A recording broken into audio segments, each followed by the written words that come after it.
Hey guys, welcome back to the Prehistoric Life Podcast. I'm your host, Eric Crawford, and today we're looking at the Kentrosaurus. I got my little Kentrosaurus here. So let's go into a quick breakdown. So this is a Stegosaurus. So it's got the basic Stegosaurus body. It does have like the traditional Stegosaurus plates, but that start at the neck and slowly transfer into spikes as you get longer down the tail. Here. And it's got these big jagged spikes that go like back and out on its shoulders. Instead of like the traditional Thagomizer, it just has them going up its spine. So there, if you want to look at it, it's also here. Let's get into some basic weights and stats and things like that. This thing comes in at a whopping 16 feet long. It weighed about 1.1 to 3.3 tons. And it was about 6 to 7-ish feet tall, depending on how you want to look at it. If you look at it from plates, then probably 6 to 7. Excuse me. So there's Kentrosaurus. So discovery and fossils. Kentrosaurus was discovered first in 1909 by legendary German paleontologist, I would assume that's Werner Jenisch. I don't know.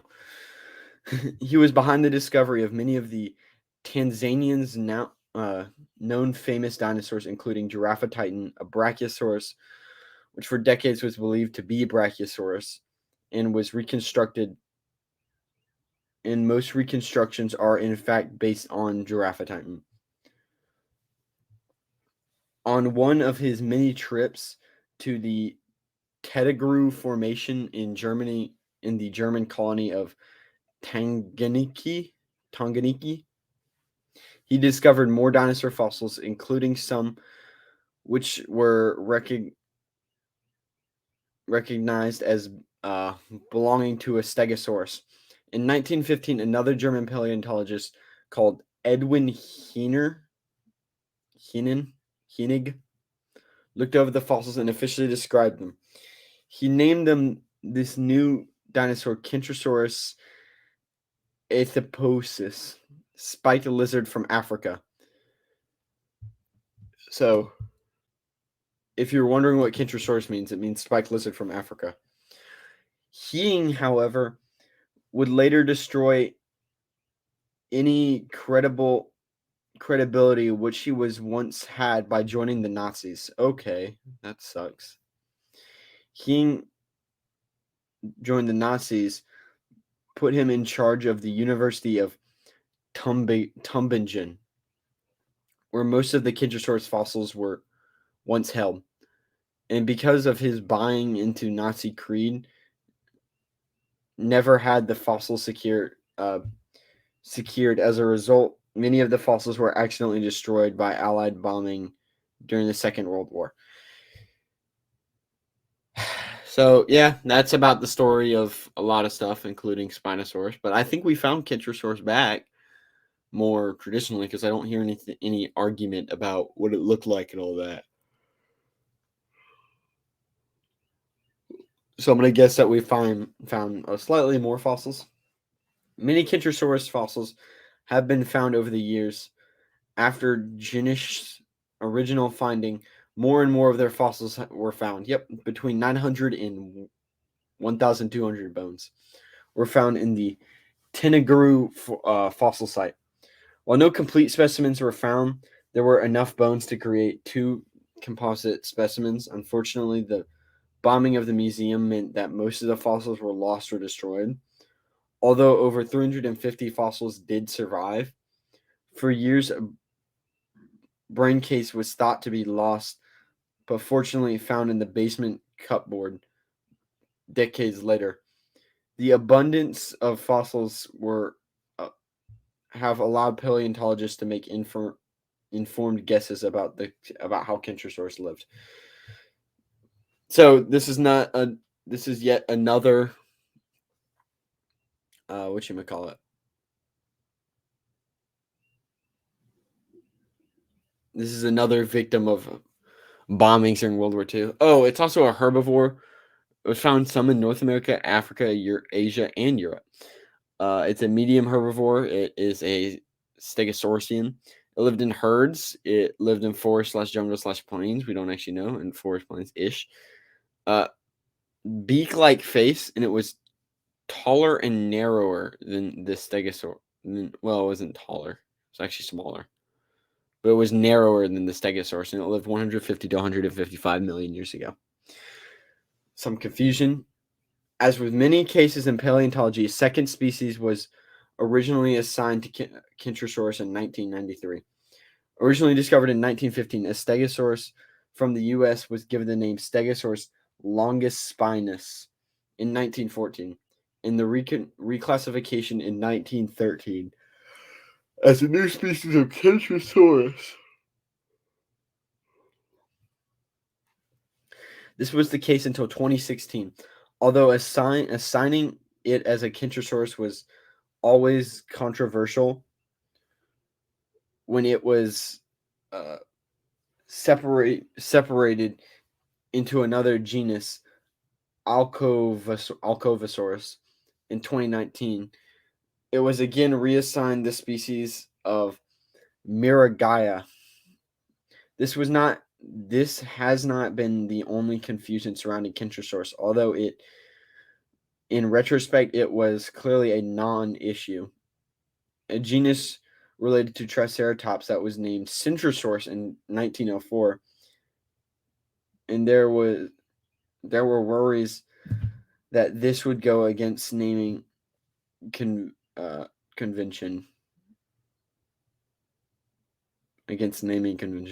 Two separate genuses could not have the same scientific name. As a result, Kentrosaurus was at time renamed Kentrosaurus or Doryphorosaurus. Eventually, the controversy was abandoned as Kentrosaurus and Centrosaurus were both spelled and pronounced differently. So, when and where? Now that the longus spinus species is no longer considered to be a Kentrosaurus fossil of this dinosaur has been found in one place, the Tinigru Formation in Tanzania. This is the late Jurassic Formation, specifically the Kimmeridgian of the Jurassic. So if you don't know where that is, that's the late Jurassic right here, 156 million years ago.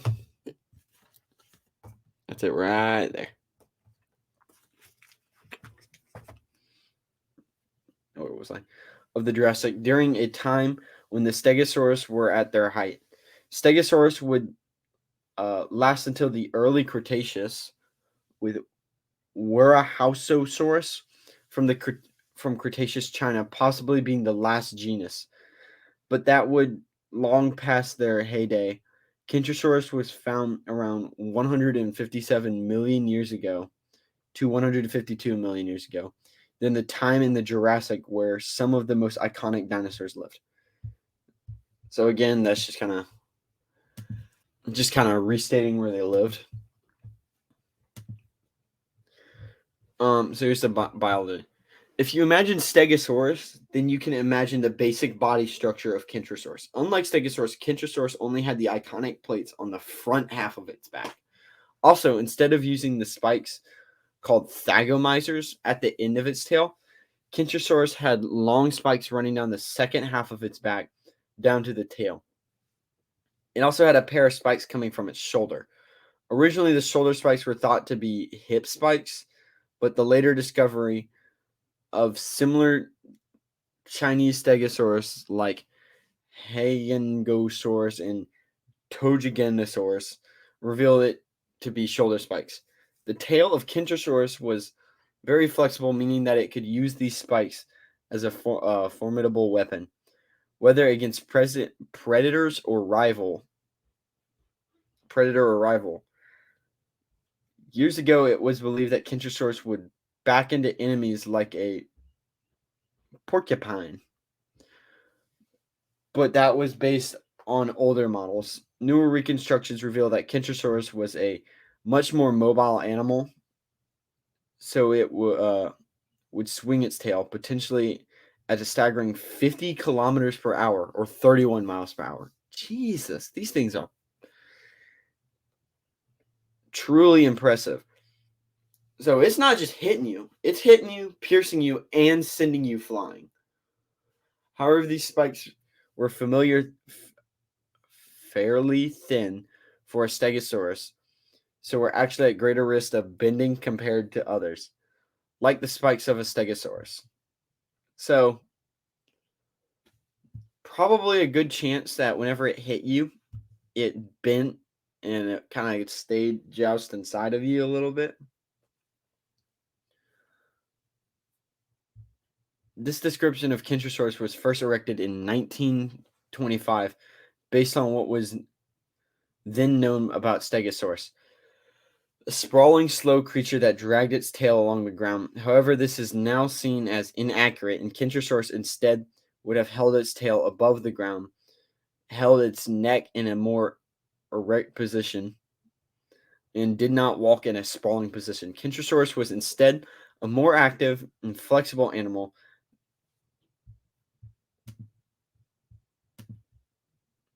Hang on. Instead, a more active and a flexible animal.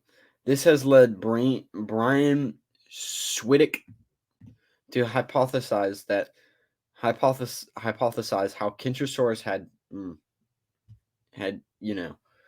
the naughty. Darren Nish has theorized that Stegosaurus might have held along PPs to make reproductive easier when an animal has plates on the back. But there is an issue with Kentrosaurus. The entire back was covered in long spikes, so as described by Stewick, a male would castrate himself on her spikes. Quite possibly a female would have to lay on her side as the male reared up to mate. But even then, that might not be the answer. The shoulder spikes would make laying on the side difficult. Another question left for paleontologists to find out. Okay. Don't quite need that on the podcast, but sure, it's there. So that was just talking about the reproductive. What did Kentrosaurus look like when it was alive? Much smaller than Stegosaurus to start with, reaching 4.5 meters in length, and including the spikes and plates, reaching just under 2 meters in height. Imagine it being roughly the size of a horse. In contrast, an adult Stegosaurus reached 9 meters in length and 4 meters in height. So yeah, it's normal Stegosaurus was nearly double the size. An important 2011 study by Holly Barden and Susanna Midiment, who has done wonders in recent studies of Stegosaurus, found that the sexual dysmorphia was presented in Kentrosaurus. More gradual forms were found to be females, and more robust forms to be males. Okay, so that's just talking about how they look. They look different based on male and female. So when the girls tended to be more, what would they say? Glacial, so tinier, I'd guess. And then the bigger, robust ones would be male. Then further found that females, i.e., glacial forms, outnumbered males, i.e., robust forms, at a ratio of 2-1. Although they acknowledge that this could be more due to preservation bias, a 2013 study managed to look at how Kentrosaurus aged by analyzing growth marks on bones and how thick they were, thicker bones being older ones. It had also been believed that larger dinosaurs grew at a quicker rate than smaller ones, but this study found that Kentrosaurus reached their adult size at a quicker rate than much larger stegosaurs. Diet. Unfortunately, the skull of Kentrosaurus has not been preserved well, where only the back and lower jaw have been found. This does make understanding what and how Kentrosaurus ate much harder. Thankfully, we have the skull. What we have of the skull and the remains of other stegosaurs have allowed us to understand the diet of Kentrosaurus. Stegosaurus had a narrow, bony jaw which concealed small teeth used for grinding plant matter. To avoid competition with other herbivores, it specialized in specific vegetation, the low-level fruits and non-flowering vegetation at low browsing height. As Kentrosaurus had its century of mass close to the hind legs, it has been theorized that for short periods of time, Kentrosaurus could rear up to browse higher vegetation. Robert Baker once suggested that the tail acted as a third limb, but its flexibility meant that the tail was too weak to support its body. Instead, the tail would give the animal minor support, being used to help balance it while rearing up. Like many other herbivorous dinosaurs, Kentrosaurus could not chew. It would rely on its bony jaw to nip chunks of vegetation, which would be ground up in its teeth and then slowly digested in its stomach, which acts as a fermentation chamber. It has also been theorized that Stegosaurus ate small stones called gastroliths to aid digestion. These stones would help grind up foliage in the stomach and make it easier to digest. So, a lot of modern birds and sauropods were famous for, swallowing gastroliths. So, if you don't know what a gastrolith, it's a round stone that the animal swallows to basically clank together with plants and whatever else in its stomach, to basically grind up that food so that it's a bit smaller and easier to digest. As several different specimens have regularly been found together, it has been theorized that Kentrosaurus would live in small herds. While this could be the case, be a case of coincidence, such as flood moving the bodies together, but the male to female ratio found by Barden and Madiment would further point to small herds. In herding animals, females generally outnumber the males, who will often have several mates. This herding behavior would also allow safety in numbers. A pack of carnivores could potentially take down a Kentrosaurus, but a herd would make it harder to bring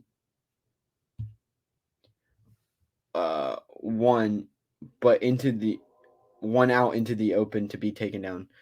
Jurassic Tanzania was similar to modern Tanzania in regards to being hot and wet, although far wetter than modern Tanzania. which sees seasonal dry patches, forests, fern plains, lagoons, and tidal flats, all made up Jurassic Tanzania. The seasonal storms could be expected. Tindaguru can be seen as Africa's Morrison Formation, or Morrison being America's Tindaguru. Nah, Morrison Formation's more. With them having similar environments and wildlife. In fact, several of the animals in Tindaguru were thought to be different species of American dinosaurs. Among them were the giant sauropods Giraffatitan and Dicerosaurus, the nimble-footed Drysalutosaurus, and carnivores including Elaphrosaurus and larger predators initially classified as new species of Allosaurus and Ceratosaurus. So that's our Kentrosaurus breakdown. I do got some sound effects for us. Let's listen to that. Here we go.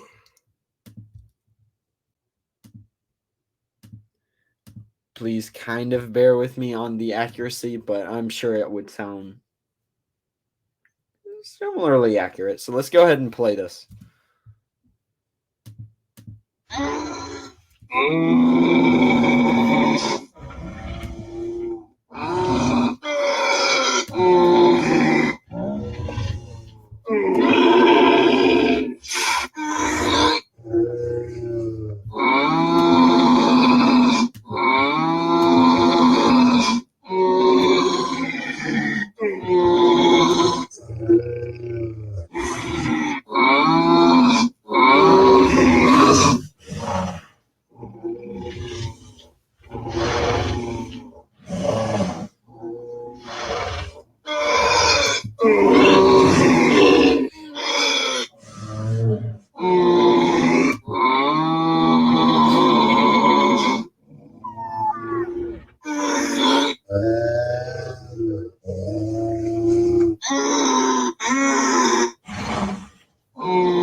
So there's our, and you can see all the other dinosaurs there in the game.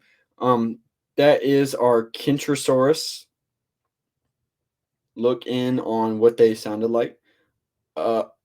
Granted, it could possibly not be accurate because it is Jurassic World, so I will give it the benefit of the doubt that it did basic research.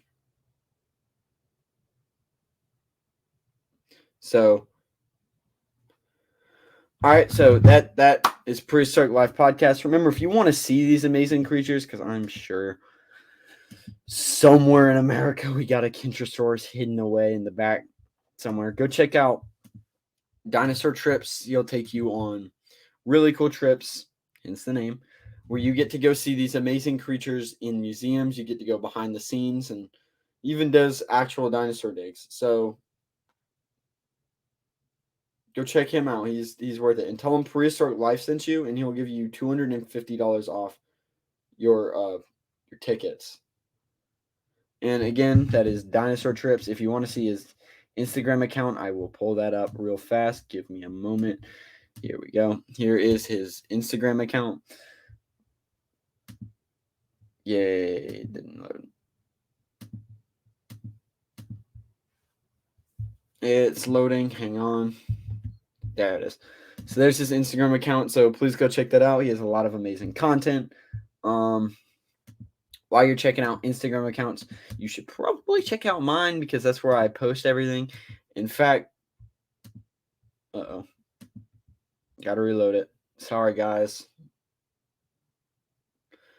In fact, recently I went to the Dueling Dinosaurs grand opening, like literally the weekend before this is posted. So go check those out. That was amazing. I will probably do an episode with Sky and someone new who were there. Just throwing that out there. So just saying. Look forward to that.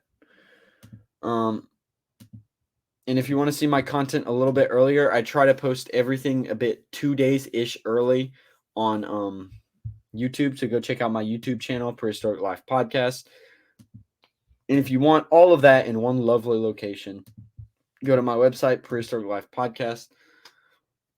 From there, you can get to my YouTube, my Instagram, and just scroll there. So again, I'm your host, Eric Crawford, signing off. This has been Prehistoric Life Podcast. I will see you all next time. Signing off. Remember, keep it prehistoric. Goodbye.